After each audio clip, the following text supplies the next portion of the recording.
Price Lord. இன்றைய தியானம் சங்கீதம் 106வது அதிகாரம் 1 முதல் 12 வரை. அல்லேலூயா. கர்த்தரை துதியுங்கள், அவர் நல்லவர், அவர் கிருபை என்றும் உள்ளது. கர்த்தருடைய வல்லமையான செய்கைகளை சொல்லி அவருடைய துதியை எல்லாம் பிரஸ்தாபப்படுத்தத்தக்கவன் யார்? நியாயத்தை கை கொள்ளுகிறவர்களும் எக்காலத்திலும் நீதியை செய்கிறவர்களும் பாக்கியவான்கள். கர்த்தாவே, நீர் தெரிந்து கொண்டவர்களின் நன்மையை நான் கண்டு உம்முடைய ஜாதியின் மகிழ்ச்சியால் மகிழ்ந்து உம்முடைய சுதந்திரத்தோடே மேன்மை பாராட்டும்படிக்கு உம்முடைய ஜனங்களுக்கு நீர் பாராட்டும் கிருபையின்படி என்னை நினைத்து உம்முடைய இரட்சிப்பினால் என்னை சந்தித்தருளும். எங்கள் பிதாக்களோடும் கூட நாங்களும் பாவம் செய்து அக்கிரமம் நடப்பித்து ஆகாமியம் பண்ணினோம்.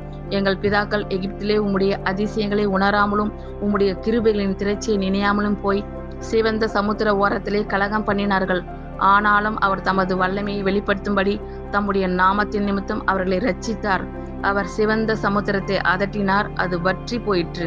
வெட்டாந்தரையில் நடக்கிறது போல அவர்களை ஆழங்களில் நடந்து போக பண்ணினார். பகைஞ்சன் கைக்கு அவர்களை விலக்கி ரட்சித்து சத்துருவின் கைக்கு அவர்களை விலக்கி மீட்டார். அவர்கள் சத்துருக்களை தண்ணீர்கள் மூடிக்கொண்டது, அவர்களில் ஒருவனும் மீந்திருக்கவில்லை. அப்பொழுது அவர்கள் அவருடைய வார்த்தைகளை விசுவாசித்து அவருடைய துதியை பாடினார்கள். ஆமென். கர்த்தர் உங்கள் அனைவரையும் ஆசீர்வதிப்பாராக. God bless you all.